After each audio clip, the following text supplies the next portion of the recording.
Okay, so it's kind of slightly overcast and it's a little cool out, which is perfect. We got all the kids sitting in their individual cells, and we need to get them into the boxes. We finally topped off all the boxes, and as you can see, we got the strawberries planted here with the square foot thing. So it says boxes 1 and 4. So this is box 1, 2, 3, 4, 5, 6, 7. 8, 9, 10, 11, 12, 13, 14, 15, 16, and 17. And that's how I kind of laid them out. And then I just printed out what goes where in each square. And that way I can kind of keep track of it. And the north is for my orientation. North is this way. So I'm on the west side of my house right now. Southwest side. As you can see, the sun's kind of hitting here. So I get about 6 to 7 hours of sun, and it starts over here and creeps over this way. Should be enough for the garden. So we're going to go ahead and start transplanting these. We got the 2 rain barrels there. Well, we got the 5 actually, but the 2 white ones were actually freebies. So what I'm going to do is I'm going to sacrifice one for the cause, and I'm going to cut the lid off of it and use it as a compost tea brewer. Just rip the lid off with a sawzall and brew up about 30 gallons at a time.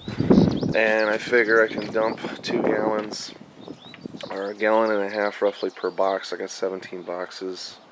Do the rough math, it's 34, but if I cut it like to 1.5 gallons at 9 squares, it should be enough to fertilize these guys once a week. And between that and all the organic material in the ground here, we should be okay. So we got to get these puppies in the ground. These guys are just screaming to get out of these pots and these little trays. Especially, I'm stunting the growth on my peppers here, I think. So we're gonna go ahead and do that today, and we'll see how it goes. So we'll use our handy dandy square foot gardening template presses over there to put everything away. And yeah, so we got the herbs here, but they're not going to be here. These are just kind of a resting spot for the peat pots. Strawberries, I got the blueberry plants in here. We'll see if these 2 guys come back to life. I've already killed that one, I believe. I'm going to throw him out in the yard and see what he does. And then we're going to have the dwarf raspberry bushes in Calvin's box over here. So we got strawberries, blueberries, and raspberries for fresh fruits. Anything that overgrows, we're going to freeze and make wine out of. Yeah, buddy. Peppers and tomatoes, cukes and eggplants, and tomatillos.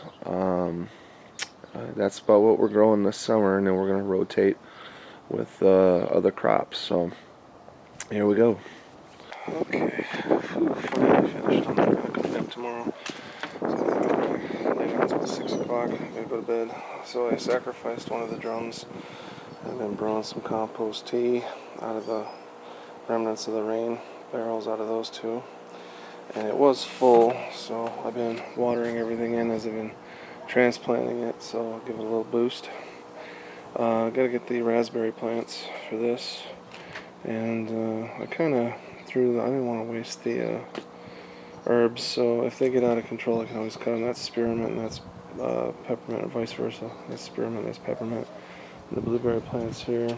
The soil's holding the water pretty good. The strawberries, I had to give them a drink. I think every 2 days, it looks like, with the type of soil and the compost and the cocoa blend in there, it's really holding the moisture good. So although it looks really dry on top, about 2 inches down and then further where the root base is, it's moist. And we got, as I was digging these worm tunnels in there, because of the compost, the center of this thing is really hot. So should keep them warm at night. It'll work like a electric heating mat basically, but it'll be the organic material breaking down in the bottom of the boxes. So I'm hoping it doesn't get too hot towards the surface here. This is a work in progress. So hopefully these vents, the worm tunnels, will vent out the center so they don't get too warm. The only thing that might happen is I might have to water a little more often because of the internal heat, but that's okay.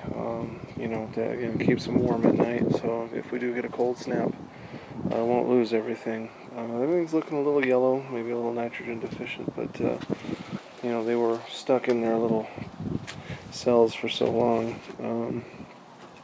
I overcrowded a couple of them, but we'll see what happens. Like I said, we can always pull them later. I just hate to waste the plants that I bought. Got a couple of peppers here. I should probably put in the ground, and yeah, it looks good. So we'll see what happens until next week. We'll do another update and see how far they're growing. All right, adios.